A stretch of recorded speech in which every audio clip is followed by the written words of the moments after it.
vivons sur une île placide, d'ignorance au milieu des mers noires de l'infini. Et il n'était pas prévu que nous devions voyager loin. Howard Philip Lovecraft est un écrivain américain connu pour ses récits de fantasy, d'horreur et de science-fiction, basés plutôt globalement sur la notion d'horreur cosmique, remettant l'humanité à sa place en tant que grain de sable à l'échelle de l'univers.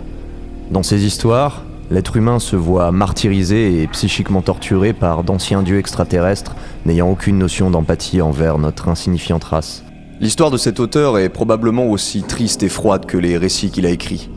Cynique et nihiliste, Lovecraft cherche à instaurer le désespoir dans le cœur du lecteur qui, comme ses personnages, n'auront d'autre choix que d'accepter la froide vérité. N'ayant connu aucun ou en tout cas très peu de succès durant son passage sur cette terre, Lovecraft n'aura jamais su à quel point son empreinte et son héritage est aujourd'hui partout, disséminé dans la pop culture parfois extrêmement visible et à d'autres occasions plus subtiles et cachées. C'est ce que nous allons étudier aujourd'hui.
Salut à tous, petite pause avant de continuer la vidéo.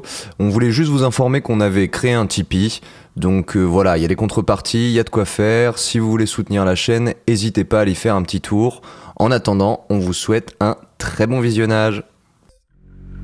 Howard Philip Lovecraft est né en 1890 dans la ville de Providence, aux États-Unis. Il est le fils de Winfield Scott Lovecraft, représentant d'une orfèvrerie, et de Sarah Susan Philip Lovecraft, mère au foyer. Son père meurt lorsqu'il a 8 ans d'une parésie en 1898.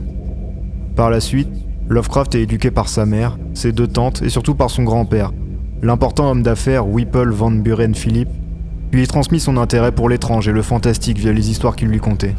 Il est très tôt attiré par la poésie et la lecture, mais aussi par l'astronomie qui influence ses œuvres.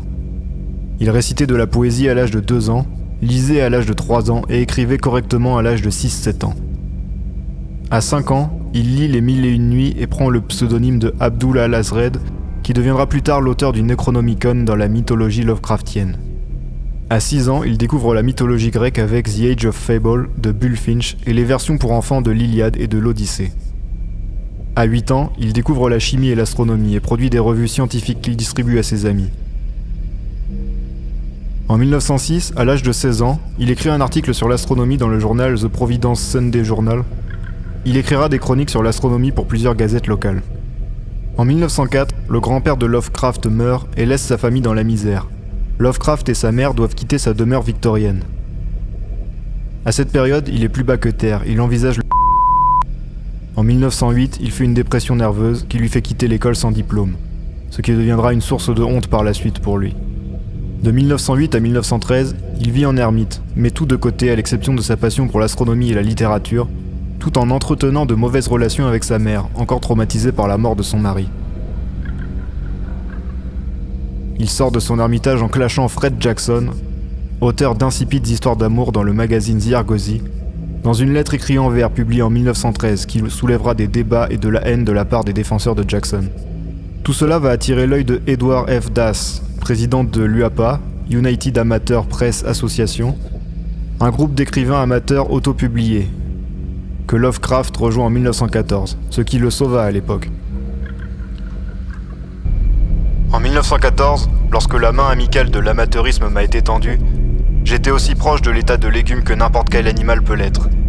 Avec l'avènement de l'United, j'ai retrouvé la joie de vivre, un sentiment renouvelé d'une existence vécue autrement que comme un poids superflu.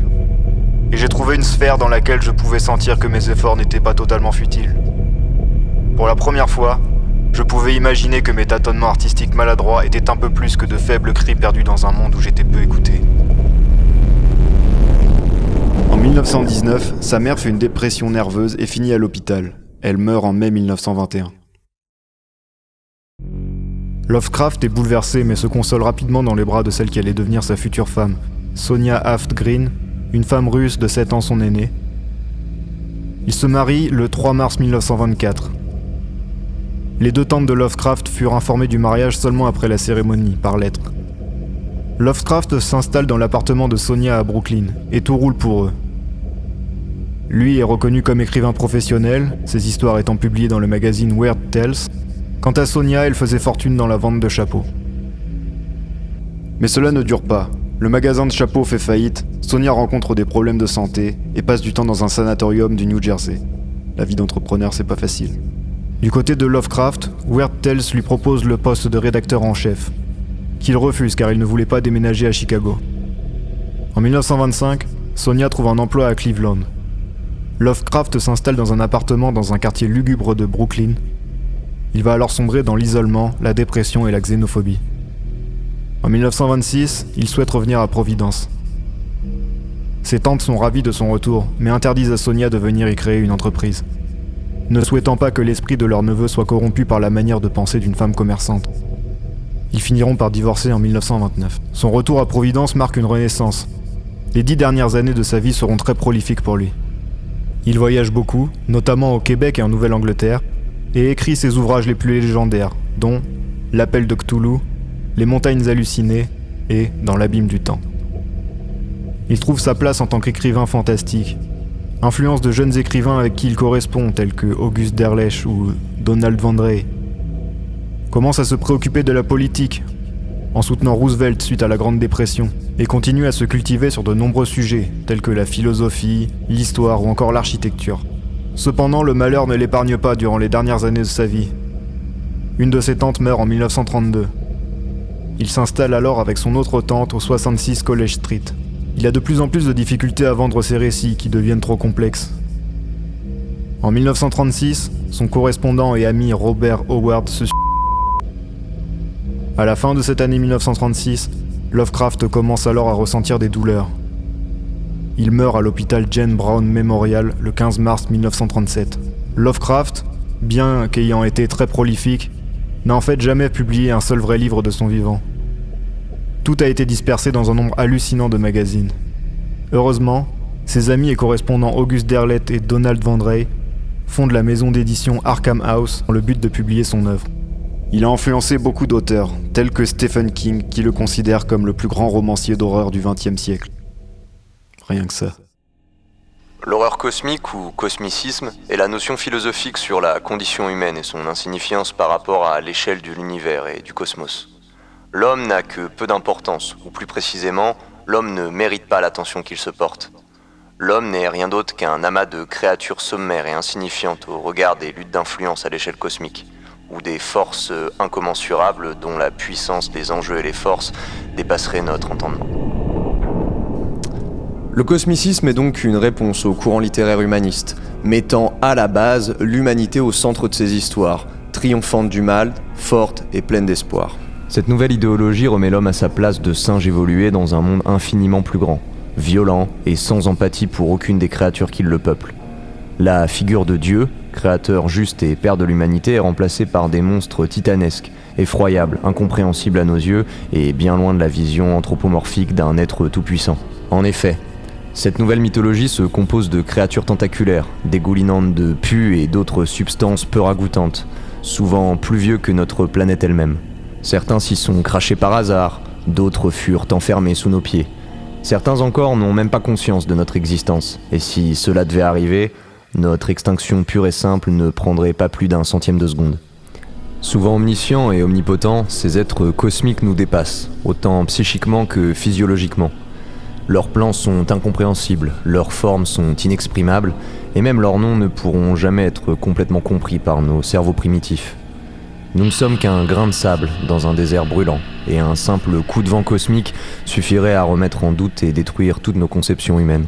Dans pas mal de cas, la simple vue de ces êtres xénomorphes suffira à rendre un homme tout à fait sain d'esprit en malade mental, bon pour une vie d'hôpital psychiatrique.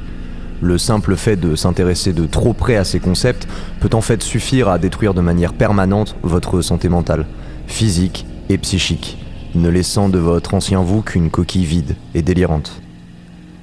S'il y a bien une chose à retenir, c'est que l'humanité perd toujours. Ce courant de pensée s'explique par le profond athéisme de Lovecraft et sa misanthropie extrême. Malgré la vision pessimiste que cela peut engendrer, Lovecraft expliquera que cette façon de percevoir le monde est indépendante de toute notion de valeur optimiste ou pessimiste, créant la notion d'indifférence cosmique. Le monde est tel qu'il est, l'univers aussi, et notre impuissance face à cela est indéfectible. Un petit exemple. Dans l'Appel de Cthulhu, Lovecraft décrit l'ancien dieu comme ceci. La chose est indescriptible. Aucun langage ne peut peindre de tels abîmes de cris et d'immémoriales folies. Une telle contradiction surnaturelle de toute la matière, la force et l'ordre cosmique. On ne peut donc décrire l'indescriptible. Il est à noter que ce genre littéraire fut aussi inspiré par d'autres auteurs contemporains ou passés de Lovecraft, comme par exemple Arthur McCain, avec qui il partage la notion de l'horreur tapie dans l'ombre, de la réalité prédatant l'humanité, interagissant quelquefois avec elle tout en restant insidieuse, ambiguë et hors de notre compréhension. Ou encore Edgar Allan Poe, que Lovecraft cite très souvent comme une grande inspiration et grâce à qui il découvrira son amour pour les histoires macabres et sombres. Alors je rencontrai Edgar Allan Poe. Ce fut ma perdition, et à l'âge de 8 ans, je vis le bleu firmament d'Argo et de la Sicile obscurcie par les miasmales exhalaisons du tombeau. Son cercle d'amis, de collaborateurs proches ainsi que ses auteurs favoris l'ont tous aidé à se forger en tant qu'écrivain accompli. Et comme tout être, ses influences ont joué un énorme rôle dans sa façon de percevoir le monde et de remettre ses sentiments à l'écrit. Dans cette partie, nous allons spoiler quelques histoires de l'auteur afin d'y analyser les thématiques présentes. N'hésitez donc pas à la passer si vous voulez vous garder la surprise de quelques twists. Lovecraft aura écrit de nombreux romans, de nouvelles et de poésie durant sa vie. Nous pouvons citer encore une fois L'Appel de Cthulhu, qui est sans doute sa nouvelle la plus connue, puisque même si vous ne connaissez pas l'auteur, vous avez forcément entendu parler de sa créature. Celle-ci, endormie dans la cité perdue d'Hurlier, corrompt subtilement l'humanité via ses rêves, jusqu'à ce qu'un navire égaré commette l'irréparable et réveille le sombre dieu. Cette histoire met le lecteur face à la notion d'incompréhension et de la terreur d'anciens secrets qui auraient dû rester enfouis à jamais. Le monstre possède un culte, disséminé aux 4 coins du globe, des personnes les plus hautes placées à de petits peuples africains ou inuits. L'influence de la bête sur notre jeune humanité est impossible à briser. Il était là avant nous, il nous survivra de très loin, et tout ce que nous posséderons jamais lui revienne de droit. Le cauchemar d'Innsmouth est aussi une des histoires les plus mises en avant, et probablement ma favorite. On y suit un jeune homme curieux et amateur d'histoire et de civilisation ancienne. Celui-ci entreprend un voyage à travers la Nouvelle-Angleterre afin d'en apprendre plus sur ses origines. Lors d'une étape, alors que le protagoniste se demande s'il aura assez d'argent pour prendre le train, il apprend l'existence d'une ligne de bus passant par la ville portuaire d'Innsmouth. Cela pourrait être une aubaine financière, cependant, les personnes autour de lui semblent haïr cette ville et ses habitants. Cela dit, son manque d'argent et la découverte d'étranges bijoux forgés dans un métal inconnu en provenance d'Innsmouth le pousseront à emprunter cette voie. Arrivé sur place, sa curiosité le mettra en péril lorsqu'il découvrira que les Innsmouthiens sont loin d'être des êtres humains normaux, puisque leurs ancêtres se sont accouplés avec une race d'hommes-poissons nommée les Profonds. Leur descendance est donc une race hybride, laide et monstrueuse, semi-humaine. En vieillissant, ces créatures délaissent leur apparence humaine et deviennent eux-mêmes des Profonds. Leur but est alors de rejoindre les leurs au fond de l'océan pour l'éternité. Ceux-ci vénèrent Cthulhu et Dagon, un autre ancien de la mythologie de Lovecraft qui aura droit à sa propre nouvelle, et tenteront d'empêcher notre héros de s'échapper de ce cauchemar aquatique et de préparer le remplacement total de l'humanité. L'horreur de cette nouvelle réside dans l'usurpation de notre identité, et dans la mutation de notre ADN par quelques races écailleuses dans le but de nous faire rejoindre leur rang. Le personnage découvrira au fur et à mesure que son propre arbre généalogique remonte à Innsmouth, et qu'il n'est pas l'humain qu'il pensait être. Celui-ci acceptera sa nature inhumaine et rejoindra ses congénères à la droite de Dagon. On retrouve encore très bien la notion d'un libre arbitre inexistant, d'une sorte de destin cruellement imposé. L'appel du vide est trop fort pour y résister. L'affaire Charles Dexter Ward est elle aussi vue comme une pierre angulaire de sa bibliographie, mettant elle aussi la notion d'un héritage malfaisant, corrompant de plus en plus notre protagoniste dans une atmosphère d'occultisme et d'anciennes croyances monstrueuses. Herbert West, réanimateur, met en évidence le problème de jouer à Dieu, de tenter l'impossible sans en payer le prix, et la folie égocentrique de ce dernier lui coûtera bien plus que la vie. Les montagnes hallucinées, quant à elles, mettent à jour la découverte d'une ancienne cité cyclopéenne, beaucoup plus avancée que nous et prédatant l'humanité. Au fur et à mesure que l'expédition s'engouffre dans cette cité froide et enneigée, ils découvriront petit à petit comment les êtres vivant autrefois ici ont régné sur notre planète, autant sur Terre qu'en mer, et ce sur des milliers d'années, avant d'être détruits par leur propre bêtise cosmique. La couleur tombée du ciel est aussi une de mes nouvelles favorites. On y suit une famille hantée par une entité crachée sur leur terrain, amenant avec elle une couleur jamais aperçue auparavant et modifiant génétiquement la faune et la flore au fur et à mesure que la créature s'étend et évolue. On y perçoit encore une fois la pensée que l'humain est trop simple pour comprendre ce qui se passe. La créature de l'histoire n'a pas de forme physique compréhensive et semble corrompre l'intégralité de son environnement, laissant la pauvre famille autochtone sans défense face à cette nouvelle menace cosmique. Dans l'abîme du temps est quelque peu différente de mon point de vue, nous mettant dans la peau d'un personnage sortant d'une amnésie de plusieurs années, en cherchant la raison de l'oubli pur et simple de plusieurs cycles de sa vie. Notre héros découvrira que son âme fut échangée avec celle d'un être faisant partie d'une race extraterrestre très avancée, cherchant une solution à leur future extinction. Encore une fois, l'auteur nous met face à l'inconnu via un personnage tentant de récupérer des souvenirs qui ne lui appartiennent plus et qui se verront atteints par la vérité de manière beaucoup plus significative qu'il ne le pensait. Cette histoire est d'ailleurs plus un drame mélancolique de SF qu'une véritable fable horrifique. Le cosmicisme est bien évidemment toujours en rendez-vous, mais servira à nous montrer que nous ne sommes pas les seuls à nous battre face aux horreurs de l'univers. Nous pourrions aussi citer celui qui chuchotait dans les ténèbres, qui, comme l'appel de Cthulhu, nous met face à de vieux secrets enfouis qui attireront malheur et mort à tous ceux qui essaieront de déterrer la vérité. La maison de la sorcière et l'abomination de Dunwich sont aussi deux histoires très importantes dans la littérature de Lovecraft. Mais, n'ayant lu ni l'un ni l'autre, je m'abstiendrai d'analyser leur contenu. Les thématiques proposées par l'auteur sont donc toujours sombres et sans espoir. Le ou les héros n'ont souvent pas leur mot à dire sur leur situation. Leur faillite et leur descente inexorable au fond des abysses ne sont qu'une question de temps. Se battre est futile et résister impossible. La cruauté de la situation est palpable, mais les enjeux nous dépassent tellement que voir l'avènement de ces monstres comme un événement malfaisant est lui aussi futile. Nous ne sommes qu'une microscopique fourmilière, et les géants au-dessus de nous n'ont peut-être même pas connaissance de toute notion d'empathie. Nous ne serons jamais en capacité de vaincre. Et comme dit plus tôt, l'humanité perd toujours.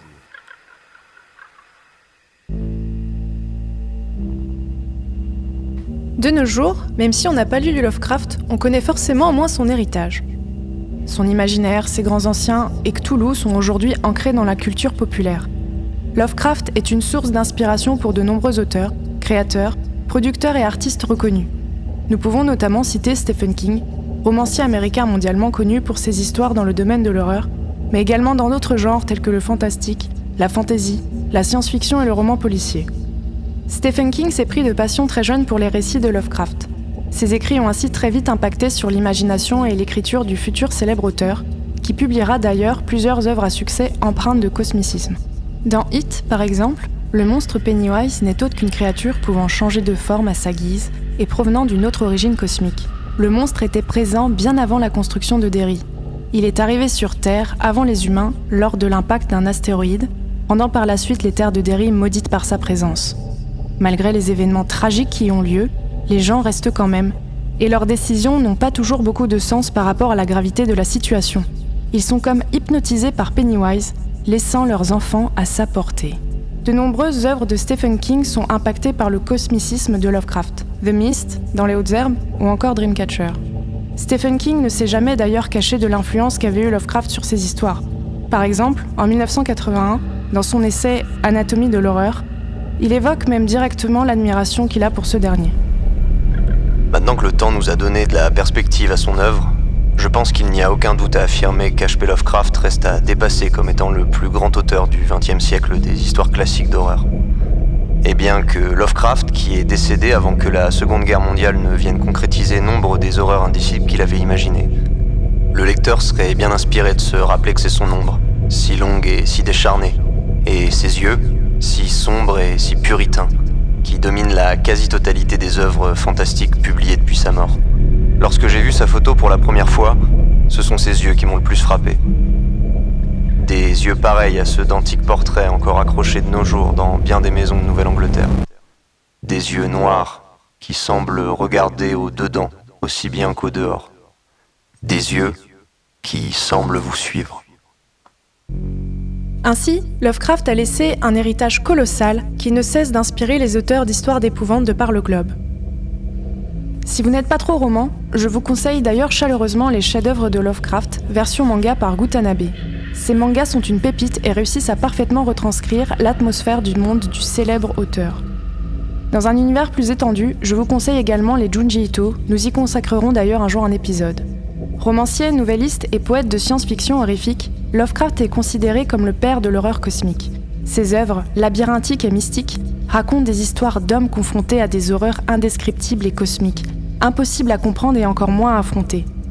Lovecraft replace l'homme dans sa microscopique existence, le faisant descendre de son piédestal sur lequel le christianisme et le siècle des Lumières l'avaient si prétentieusement placé. Les monstres et entités cosmiques sont au centre des récits tortueux et abstraits de Lovecraft. L'auteur rejette le fait que l'homme soit le centre du monde. Il se moque autant des mœurs décadentes de son époque que des réponses absolues apportées par la science et la religion. Il est le créateur de monstres et d'univers devenus cultes, tels que le mythe de Cthulhu, le Necronomicon, ou encore la ville imaginaire d'Arkham, mentionnée d'ailleurs dans les comics Batman par le biais de l'asile d'Arkham, établissement dans lequel sont envoyés la plupart des ennemis du héros. Cette terreur, suscitée par le cosmicisme, va également attirer et inspirer le monde du cinéma. Mais comment représenter visuellement l'indicible ? Bien moins gore que la moyenne des films d'horreur, les films d'horreur Lovecraftiens partagent des similarités avec le genre du body horror, où déformation des corps côtoie possession et mutation. Les films cherchent à décrire la torture psychologique des personnages, poussés à la démence par les apparitions et événements incompréhensibles dont ils ont été témoins. De ce fait, le potentiel cinématographique des œuvres de Lovecraft est infini. Chaque créateur peut mettre en avant sa propre vision du mythe. La première œuvre cinématographique s'inspirant de l'imaginaire de Lovecraft remonte à 1963. Il s'agit de La Malédiction d'Arkham, par Roger Corman, film au style horrifique gothique expressionniste, qui met en scène l'arrivée inquiétante de Charles Dexter Howard, descendant d'un impie, dans un petit village brumeux et marécageux. Mais s'il y a bien un réalisateur et un film à nommer, ce sera sans hésiter The Thing, par John Carpenter en 1982. Il s'agit d'un chef-d'œuvre incontesté dans le cinéma de l'horreur Lovecraftienne, bien que l'histoire ait pourtant été tirée d'une nouvelle de John W. Campbell. Le film, de genre science-fiction horrifique, raconte l'histoire d'une créature insaisissable venant terroriser les scientifiques d'une expédition polaire. The Thing, d'abord très mal reçu par la critique, a fini par être reconnu comme l'un des meilleurs films de science-fiction et d'horreur.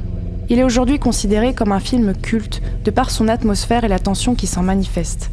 En effet, le monstre dans The Thing est comme insaisissable. Il ne cesse de se déplacer en prenant l'apparence des êtres qui l'entourent. John Carpenter fait partie de ces quelques cinéastes dont la filmographie s'inspire de l'univers de Lovecraft, soit directement, par exemple l'asile de l'antre de la folie, soit également indirectement.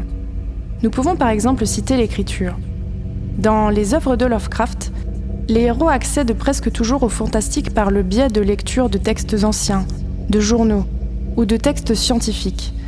Chez Lovecraft, il s'agit d'un accès vers des informations et un monde hors du temps, ayant le pouvoir de troubler le réel et de provoquer l'inconnu. Carpenter illustre parfaitement cette idée, par exemple dès les premières minutes de The Fog, en annonçant l'apparition de revenants par l'entremise d'un vieux manuscrit, ou encore dans l'antre de la folie, où il expose ce lien reliant les lettres aux monstres Lovecraftiens. Stuart Gordon est un autre réalisateur que j'aimerais citer et qui a su rendre plus qu'hommage à l'héritage de Lovecraft. En effet, sa filmographie est on ne peut plus impactée par l'univers du père de l'horreur cosmique. Ces films font partie des meilleures adaptations des nouvelles de Lovecraft. D'ailleurs, en parlant de réadaptation, je vous conseille vivement Color Out of Space, reprenant la nouvelle La couleur tombée du ciel avec Nicolas Cage parmi les acteurs principaux, dont le surjeu est pour une fois plus qu'appréciable. Les couleurs du film sont splendides et l'ambiance plus qu'intrigante. La liste des bons films s'inspirant de l'univers de Lovecraft est interminable, et j'en aurais encore tant d'autres à citer. Comment ne pas évoquer la trilogie des Evil Dead par Sam Raimi, dans laquelle nous retrouvons le fameux Necronomicon, ou encore The Mist par Frank Darabont, inspiré du roman de Stephen King parlant d'une étrange brume engloutissant une ville et apportant des monstres terrorisants. Nous pouvons ainsi encore évoquer des films plus anciens tels que Necronomicon, Le Prince des Ténèbres, Hémoglobine, Possession, Rosemary's Babies, Within the Woods, mais également des films plus actuels, tels que The Lighthouse, Annihilation, Prometheus et Alien, L'Appel de Cthulhu, Underwater ou encore Cloverfield. Ainsi, malgré la difficulté de retranscrire en images l'angoisse immatérielle des récits de Lovecraft, c'est en mélangeant atmosphère gothique, folie, science, culte effrayant et dieux anciens que de nombreux réalisateurs remportent leur pari et réussissent à proposer des œuvres Lovecraftiennes. Si de nombreux livres et films s'inspirent de Lovecraft, il n'en est pas moins pour les jeux vidéo qui s'approprient également l'univers de l'auteur, et ce, sous de multiples manières. Par exemple, parmi les jeux les plus connus, nous pouvons citer Bloodborne, qui réinterprète à sa manière les grands anciens, et qui présente la notion de crise existentielle au travers d'un héros dont la santé mentale vacille à mesure que sa lucidité augmente de par la découverte du passé trouble et fascinant de Yharnam. D'ailleurs, la ville de Yharnam est un hommage à la ville de Lovecraft, premièrement en raison de son homophonie, mais avant tout de par la présence de l'église du Remède, institution ayant pour but de soigner les malades par la thérapie du sang, clin d'œil au sanatorium d'Arkham. Le cosmicisme Lovecraftien a également inspiré des jeux plus ou moins célèbres, tels que World of Warcraft, Mass Effect, Halo, Alone in the Dark, StarCraft, Assassin's Creed, Dark Souls, Eternal Darkness, Amnesia The Dark Descent, Cthulhu Save the World, The Secret World, Call of Cthulhu Dark Corners of the Earth, Age of Nowhere, Silent Hill, The Evil Within, No One Lives Under the Lighthouse, The Sinking City, et je vais m'arrêter là car la liste est interminable. L'imaginaire de Lovecraft semble être clairement apprécié des jeux vidéo qui ne cessent d'amplifier son univers. Ainsi, l'héritage de Lovecraft est énorme et touche de nombreux domaines, littérature, cinéma, jeux vidéo, mais aussi sculpture et tableaux. Comment ne pas évoquer H.R. Giger, le père du monstre d'Alien, dont les créatures sont aussi effrayantes que fascinantes. Ou encore le monde de la musique, The Arkhams, Azathoth, Bethsaida, mais aussi du marketing qui n'hésite pas à proposer des versions revisitées version Lovecraft, avec des petits Cthulhu partout trop mignons. Mais après plus d'un siècle d'influence dans l'inconscient collectif, pourquoi Lovecraft fascine-t-il encore ? Beaucoup dénoncent aujourd'hui encore son racisme et sa haine envers tous ceux qui n'étaient pas blancs, et son élitisme parmi ces derniers, en plaçant les anglo-saxons stricts au-dessus de tous les autres. Certains vont même jusqu'à dire que ce que Lovecraft a apporté au genre de l'horreur cosmique, c'est sa haine. Cependant, même si l'auteur est sans doute connu pour sa haine, n'a-t-il vraiment rien apporté d'autre ? Ce que Lovecraft a apporté à l'horreur cosmique, c'est avant tout l'horreur cosmique elle-même, étant donné qu'il en est le père fondateur. Au lieu de considérer l'homme comme étant l'être le plus important au centre de tout, le cosmicisme part du principe que nous ne sommes qu'une tâche insignifiante dans l'immensité de l'univers et qu'il existe des êtres et des concepts qui nous dépassent. L'horreur ne se limite plus aux vampires, fantômes et maisons hantées. Et c'est bien ça qui rend l'univers de Lovecraft si fascinant. Isolation, folie, incompréhension, dépassement. La peur naît du mystère. Lovecraft demeure un maître dans sa façon de présenter l'horreur indicible et de susciter l'angoisse chez le lecteur. Fondateur de l'horreur cosmique, il est aujourd'hui le père de la plupart de vos cauchemars, et au fil des années, son mythe et son influence ont évolué grâce à la contribution de nombreux auteurs inspirés par ses écrits. L'univers de Lovecraft est un monde gigantesque, tout en restant assez vague, laissant ainsi une grande liberté aux artistes désireux d'incorporer ses idées à leurs œuvres. Bien qu'assez méconnu de son vivant, Lovecraft avait tout de même déjà créé un engouement particulier autour de son univers dans son cercle d'auteurs proches. Cet agglomérat d'auteurs horrifiques pioche dans les différentes histoires des différents écrivains du cercle afin de mélanger leur univers. C'est pourquoi nous pouvons par exemple retrouver des entités telles que Dagon dans d'autres histoires contemporaines à Lovecraft. August Derleth, écrivain et anthologiste américain, créera la notion de mythe de Cthulhu, afin de relier toutes les histoires mettant en scène les thèmes et créatures de Lovecraft dans un gigantesque univers étendu qui continue à fournir bon nombre d'ouvrages par autant d'auteurs connus ou méconnus. Du vivant même de Lovecraft, le mythe est repris et développé par d'autres auteurs, parmi lesquels August Derleth, Robert E. Howard, Robert Bloch, Carl Ashton Smith ou E. Hoffman Price. Ce monde connaît un regain d'intérêt au début des années 1980, avec la publication du jeu de rôle L'Appel de Cthulhu, où les joueurs incarneront des enquêteurs dans ce monde imaginaire. Dans son article H.P. Lovecraft and the Cthulhu Mythos, Robert M. Price distingue deux phases dans la conception du mythe de Cthulhu. La première, qu'il qualifie de véritable mythe, correspond à ce qui a été produit du vivant de Lovecraft et sous son patronage. La deuxième phase correspond au travail d'August Derleth après la mort de Lovecraft. Derleth publie ses histoires, mais il tente également d'organiser et de développer le mythe. Des dizaines de romans et de nouvelles relatives au mythe ont été écrites par H.P. Lovecraft. Parmi les plus célèbres, on trouve Dagon, L'Appel de Cthulhu, L'affaire Charles Dexter Ward, L'abomination de Dunwich, Les montagnes hallucinées, La maison de la sorcière, Dans l'abîme du temps et Le cauchemar d'Innsmouth. Plusieurs décennies après la mort de Lovecraft, les œuvres consacrées au mythe de Cthulhu ne se cantonnent plus au seul cadre littéraire. Ce thème est désormais exploité dans plusieurs autres médias. Films, bandes dessinées, jeux de rôle, jeux vidéo, musique ou jeux de plateau.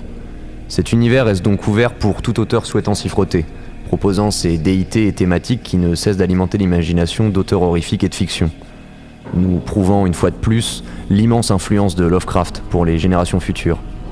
Voici quelques exemples de romans ou de nouvelles continuant le mythos de nos jours. La légende de Titus Crow de Brian Lummy, Les Chroniques de Cthulhu de J.T. Joshi, ou encore Les Adorateurs de Cthulhu, recueil de nouvelles coécrit par Jacques Finet, Eddie Sebertin, James Wade, Lynn Carter et Walter C. Jr. Debye. Quelques exemples dans une mer infinie de romans tous plus intéressants les uns que les autres. Pour conclure cette vidéo, j'aimerais adresser un problème dont nous avons parlé un petit peu plus tôt en tachant la réputation de l'auteur.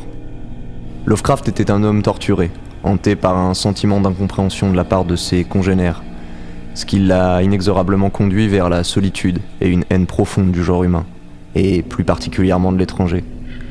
Nous ne pouvons malheureusement pas revenir sur ces points qui furent prouvés maintes et maintes fois. Vous avez qu'à chercher le nom de son chat pour vous faire une idée par exemple. Cependant, nous trouvons cela réellement dommage de simplement relier Lovecraft à sa xénophobie plus que toxique, car de son cerveau malade sont sortis bon nombre d'idées visionnaires et innovantes pour le genre de l'épouvante. Ayant créé pratiquement à lui seul un genre littéraire à part entière qui ébranlera les fondations de la narration horrifique à jamais. Qu'on l'aime ou qu'on le déteste, Howard Philip Lovecraft est le père de beaucoup de nos peurs et un écrivain de génie. Pour moi, sa dépression, sa haine et son nihilisme froid ont permis à l'auteur de forger son univers si intéressant. Car il faut bel et bien un esprit torturé, voire fou, pour créer de pareilles œuvres. Et même s'il est tristement facile de relier ces thématiques à ces courants de pensée sombres et datés, il est aussi possible de voir ces histoires sous un autre jour, plus détaché de tout cela. Car s'il y a bien une chose que les contes de l'auteur font avec brio sur le cerveau humain, c'est de le faire réfléchir à sa propre condition, aux horreurs tapies dans l'ombre, qui remettront en doute votre place dans cet univers vaste, sombre et dénué de tout sentiment. Son héritage restera à jamais ancré dans la culture populaire et la psyché du personnage contribue à comprendre sa vision de l'existence. Il n'était sans doute pas quelqu'un de franchement sympathique, ou même de franchement fréquentable. Mais paradoxalement, c'est probablement ce qui l'a érigé en tant que père d'un genre, et qui fait aussi que, de nos jours, Howard Philip Lovecraft est une déité de la narration horrifique. S'il y a donc bien une chose à retenir, c'est que, selon Lovecraft, l'humanité perd toujours.